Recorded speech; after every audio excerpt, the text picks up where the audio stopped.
Hello dear students, this is Bhagyashri Wankhede from Electronics and Telecommunication Department NIT Polytechnic Nagpur. Welcomes you all for the lecture number 10, that is mod and counter, from the topic sequential logic circuit of the unit of the subject digital technique. The course outcome related to this topic is build simple sequential circuit, and the learning outcomes related to topic is understand the concept of counter and its type, understand the concept of modulus of counter, understand how to design the mod and counter with example. अब आप लोगों को mod N का मतलब पता चलना बहुत ज़रूरी है. मॉड एन मीन्स कि हमें जितने नंबर तक काउंट करना है उतने ही नंबर वाला काउंटर बनाना. जैसे हमें पता है कि 3 बिट काउंटर ये मॉड 8 वाला काउंटर होता है, यानी वो टोटल 8 स्टेट को काउंट करता है.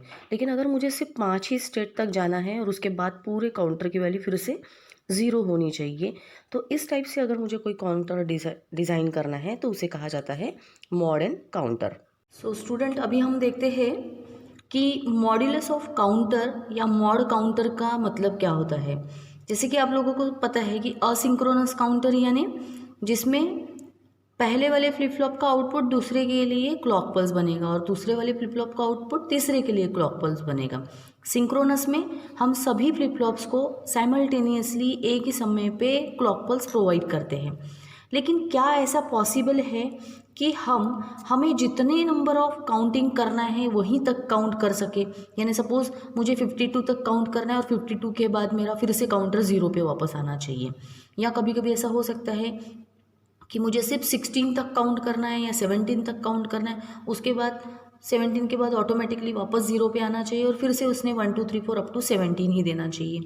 तो ऐसे काउंटर्स जो अपने एक प्रोसेस में कुछ स्टेट्स को रिप्रेजेंट करता है, ऐसे काउंटर्स को ही मॉड्यूलस काउंटर कहा जाता है. जैसे आप लोगों को पता है कि 3 बिट काउंटर ये 8 स्टेट को रिप्रेजेंट करता है, यानी 3 फ्लिप फ्लॉप वाला जो काउंटर होता है उसका मैक्सिमम कहाँ तक जा सकता है, वो 0 से लेके 7 तक, यानी 7 यानी टोटल 8 स्टेट को रिप्रेजेंट करता है. लेकिन अगर मुझे ऐसा कुछ चाहिए कि काउंटर ने सिर्फ 5 तक काउंट करना चाहिए और 5 के बाद वापस वो 0 पे आना चाहिए, तो ऐसी कितनी स्टेट वो रिप्रेजेंट करता है उसी को कहा जाता है modulus of counter. So we will see the practical definition of modulus of counter. Modulus of counter represents the number of states through which the counter progresses during its operation and it is denoted by n. ये concept आप लोगों को example के through ही ध्यान में आएगा. जैसे आप देखो अभी mod N counter has N state. ये n क्या रिप्रेजेंट करता है, number of states. Suppose mod 4 counter है तो इसमें टोटल नंबर ऑफ स्टेट्स कौन सी होंगी, 4, यानी 0 से लेके 3 तक, 0 1 2 3, टोटल 4 स्टेट हो गई. मॉड 8 काउंटर में कितनी स्टेट्स होंगी, 8 स्टेट्स, यानी 0 से लेके 7 तक. इसका मतलब ही 3 बिट वाला जो काउंटर है यानी 3 फ्लिप फ्लॉप वाला जो काउंटर है उसमें भी 8 ही स्टेट्स होती है. हमने देखा है 3 बिट असिंक्रोनस और सिंक्रोनस काउंटर 0 से लेके 7 तक ही जाता है. इसका मतलब 3 बिट काउंटर जो होता है उसमें 8 स्टेट्स होती है. तो अनदर लैंग्वेज में हम बोल सकते हैं कि 3 bit counter is mod 8 counter, क्योंकि मॉड 8 का मतलब ऐसा काउंटर जिसमें 8 स्टेट हो. तो 3 बिट काउंटर में भी 8 स्टेट होती है और मॉड 8 में भी 8 होती है. तो 3 bit counter is nothing but mod 8 counter. वैसे ही 4 बिट काउंटर मैक्सिमम कहाँ से कहाँ तक जा सकता है, 0 से लेके 15 तक, यानी टोटल स्टेट्स कितनी होगी, 16.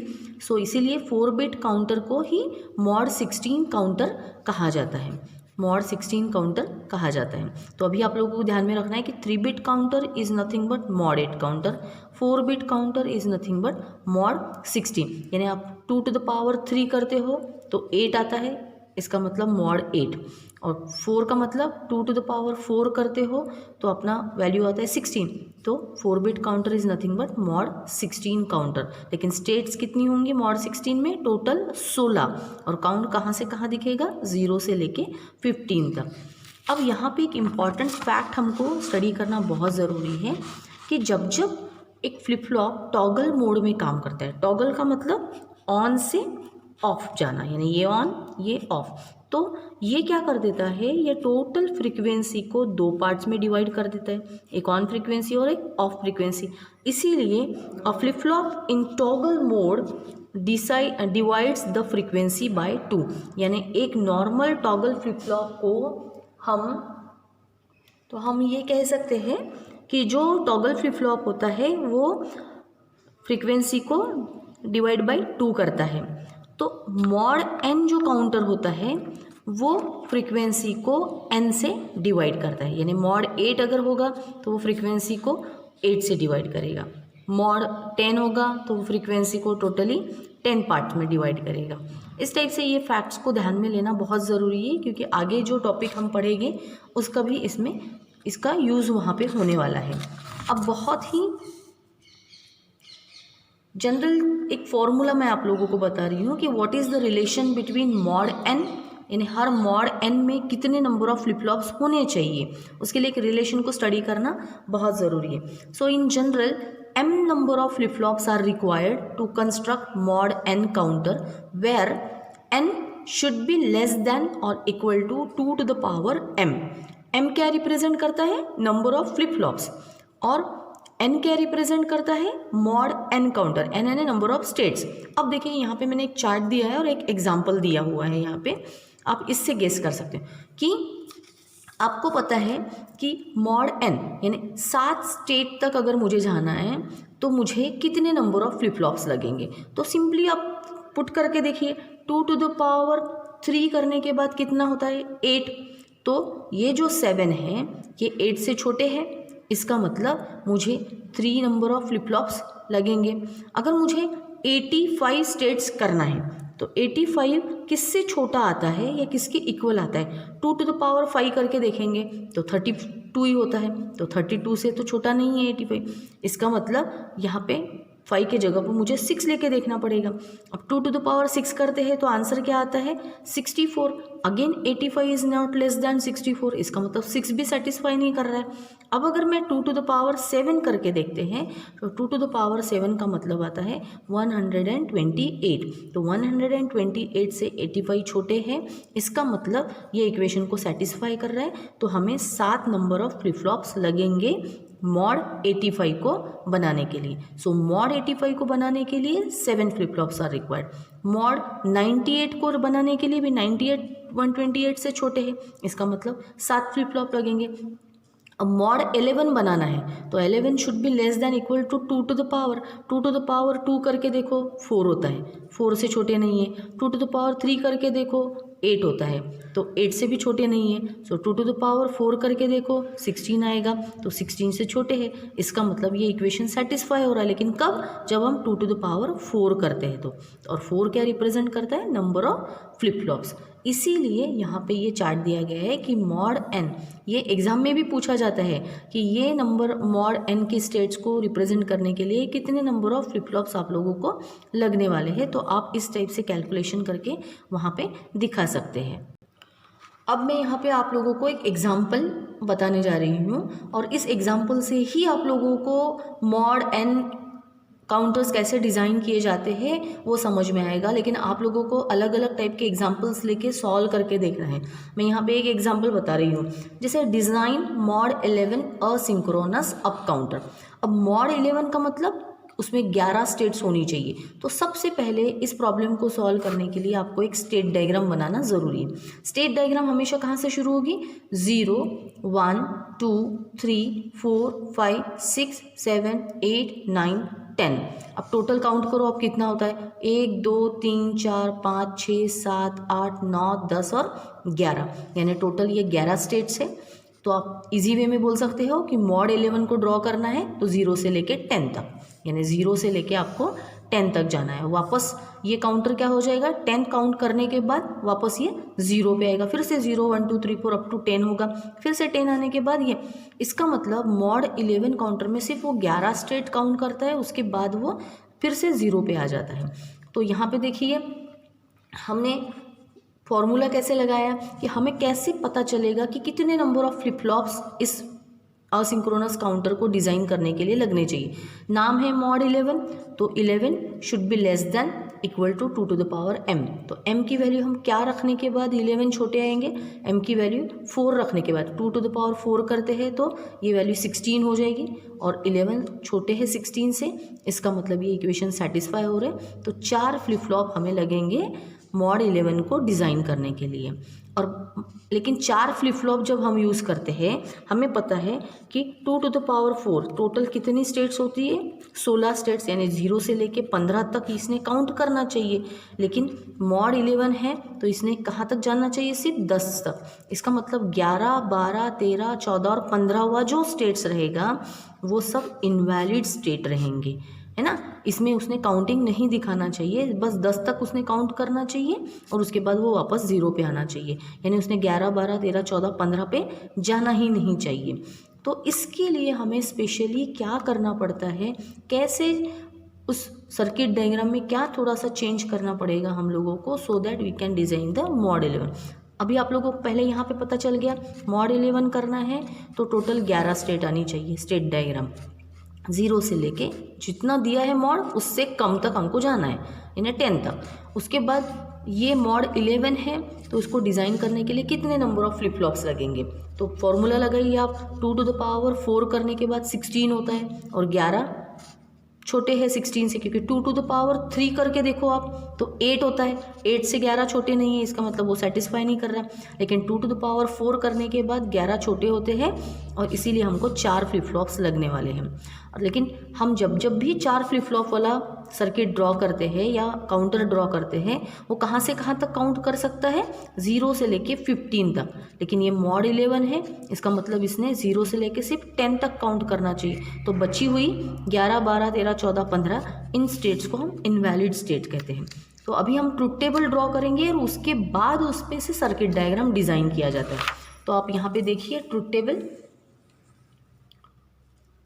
अब देखिए ट्रुथ टेबल में मैंने क्या किया है, 4 फ्लिप फ्लॉप लगेंगे तो 4 फ्लिप फ्लॉप के 4 आउटपुट कौन से रहते हैं हमारे, एक QA, QB, QC और QD। इसको लिखने का तरीका क्या बताया था कि जो सबसे पहला होता है QA उसको LS भी लिखा जाता है ना, सबसे राइट मोस्ट साइड में लिखा जाता है, और जितने बढ़ेंगे आगे उसको लेफ्ट मोस्ट। तो इसका मतलब ये MS भी बन गया। तो 4 फ्लिप फ्लॉप्स हो गए हमारे।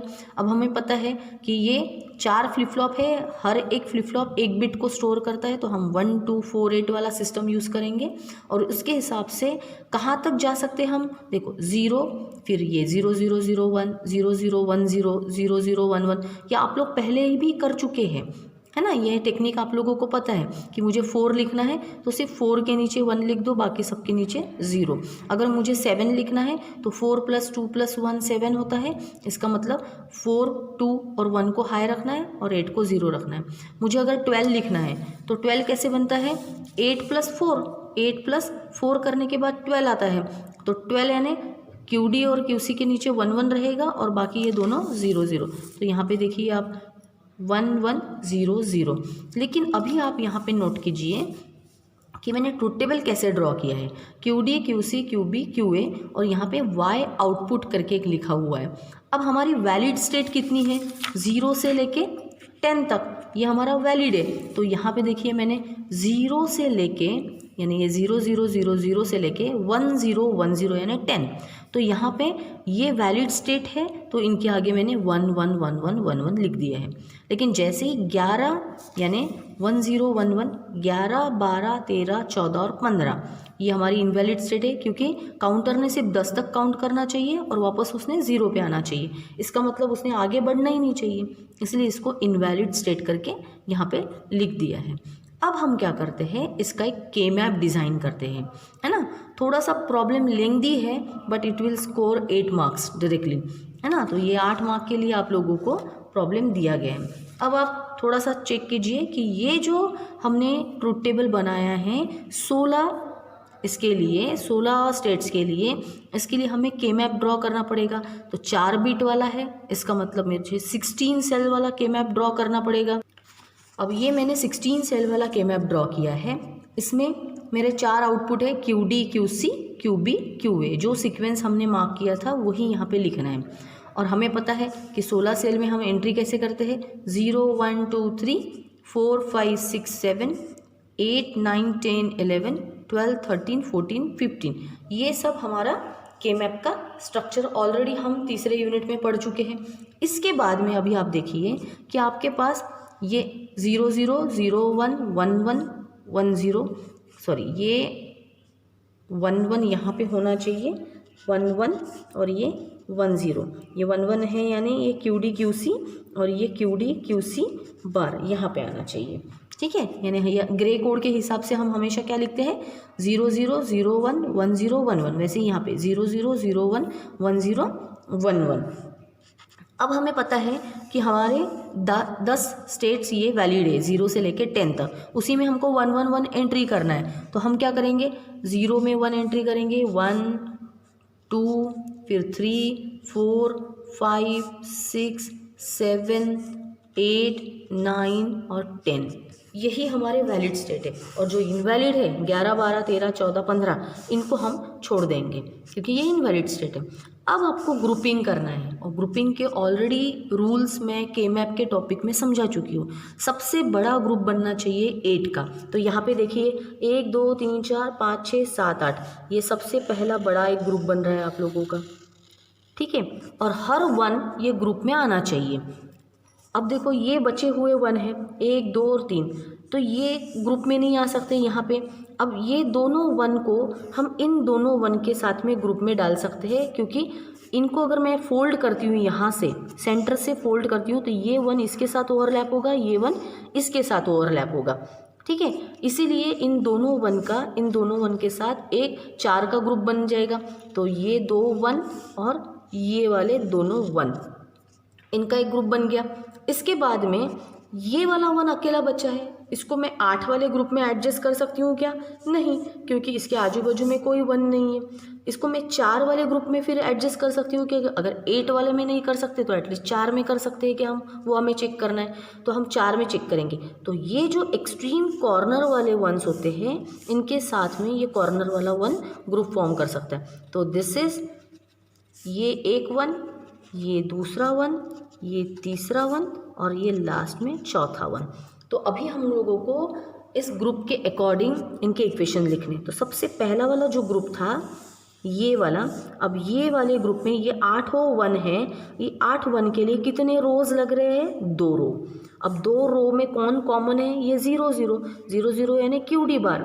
तो ये यहाँ पे हमारा पहला जो ग्रुप है ग्रुप 1, इसको नाम दे देते हैं ग्रुप 1। तो ग्रुप 1 का इक्वेशन क्या आया? पहले रो में से कॉमन क्या निकला है हमारा? QD बार। अब इसको कॉलम कितने लग रहे हैं 8 1 को? चारों कॉलम।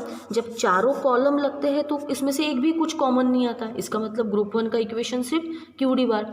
अब ग्रुप 2 देते हैं हम इसको, ये 2 1 और ये 2 1, ये दोनों भी ग्रुप 2 के पार्ट है। ये भी ग्रुप 2 है, ये भी ग्रुप 2 है, क्योंकि चारों मिला के हमने एक ग्रुप बनाया। अब ये चारों 1 मिला के कितने रोज लग रहे? ये 2 रो, एक रो यहाँ पे और एक रो यहाँ पे। तो इनमें से कॉमन कौन है? ये देखो ये वाले 2 0, ये 2 0 यानी QC बार। तो यहाँ पे लिखो QC बार, रो में से कॉलम। अब कॉलम कितने लग रहे हैं? 1 2 3 4, ये चारों 1 मिला के 2 कॉलम लग रहे हैं। अब 2 कॉलम में से कौन कॉमन दिख रहा है आप लोगों को? यहाँ पे भी QB बार है, यहाँ पे भी QB बार।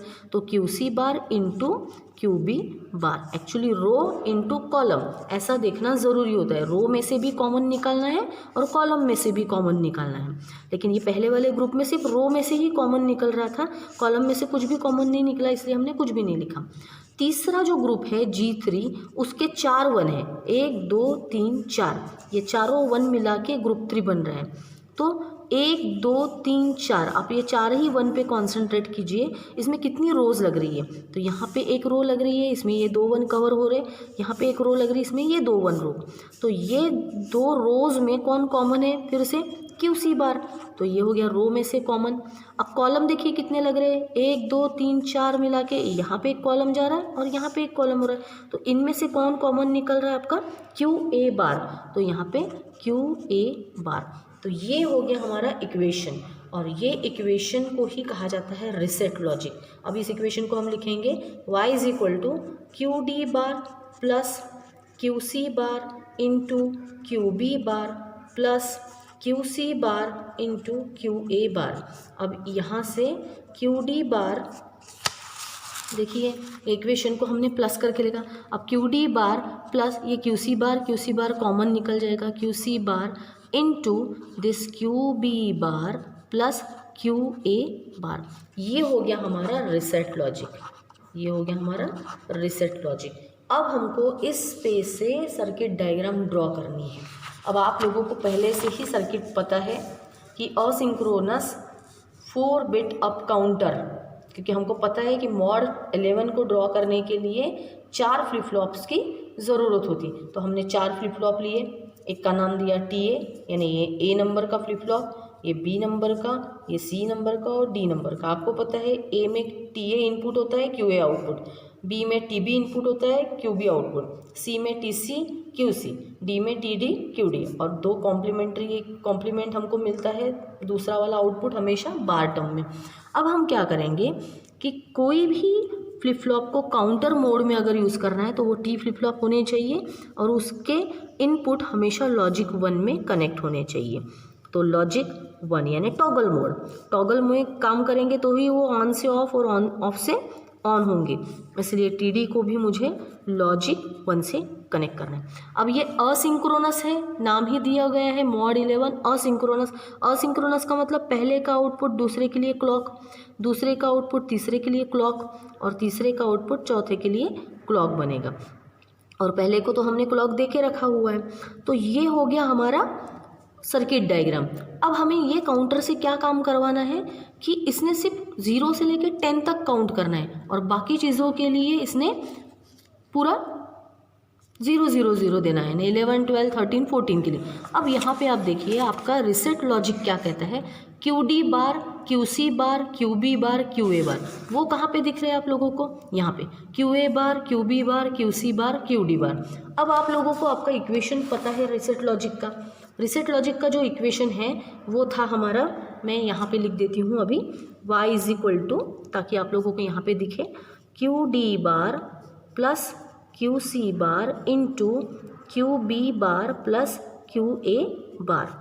तो ये आपको क्या करना है, अभी यहाँ से लेना है। देखो सबसे पहले आप ब्रैकेट सॉल्व करोगे, Q B bar plus Q A bar, तो Q B bar plus Q A bar, तो क्यू ए बार और क्यू बी बार इन दोनों को ऐड करना है ना। और ऐड करने के लिए हमें और गेट का यूज़ करना पड़ता है, दिस इज़ और गेट। हमने ये दोनों इनपुट्स को ऐड कर दिया तो यहाँ पे आउटपुट में हमको क्या मिलेगा, Q A bar plus Q B bar.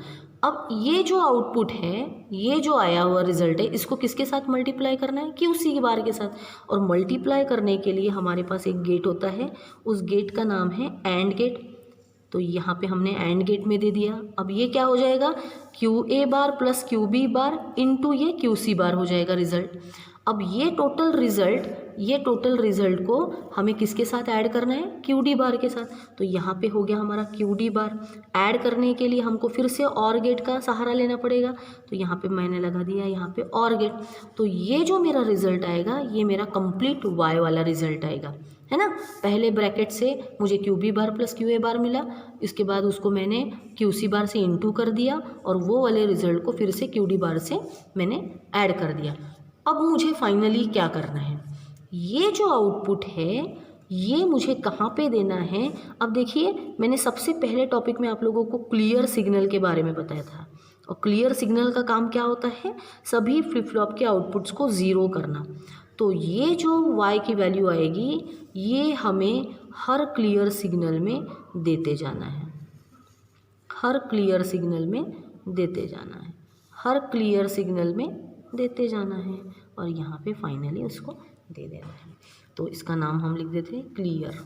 Clear clear clear terminal जो था हमारा प्रीसेट और क्लियर, तो उसमें से ये क्लियर को हमको देते जाना है। ये हमारा डायग्राम जो बनेगा, सर्किट डायग्राम, ये बन जाएगा मॉड 11 के लिए। इस चीज़ को फॉलो करके आप मॉड 5 डिज़ाइन करके देख सकते हो, मॉड 12 डिज़ाइन करके देख सकते हो, है ना। कोई भी मॉड वाला डायग्राम अगर आता है, और मैक्सिमम टू मैक्सिमम आप लोगों को 4 बिट वाला ही काउंटर आएगा।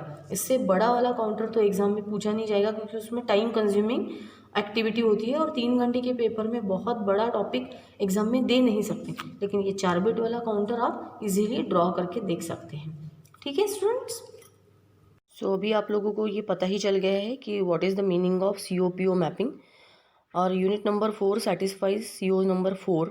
and all the POs, that is PO1, PO2, PO3, PO4, PO7, PO8, PO9 and PO10, all these 8 POs are satisfied by this PO number 4. So the mapping is called as COPO mapping. So we can summarize this topic as we have learned about the modulus of counter and relation between the n and number of flip flops. अब हमें यहाँ पता चला है कि हम एक formula apply करने के बाद कि कितने नंबर ऑफ फ्लिप फ्लॉप्स हमें यूज़ करने हैं कोई भी एक काउंटर को डिज़ाइन करते वक्त. And we came to know about how to design and working of mod N counter with the example of, हमने एक एग्जांपल लिया था कि 3 बिट असिंक्रोनस अप काउंटर, और उसी के साथ में मॉड 11 का एक एग्जांपल मैंने यहाँ पे सॉल्व करके दिखाया है, so that you can design any kind of mod N counter. So thank you so much student for watching this video carefully, and we will continue our topic with decade counter, that is IC number 7490. Thank you.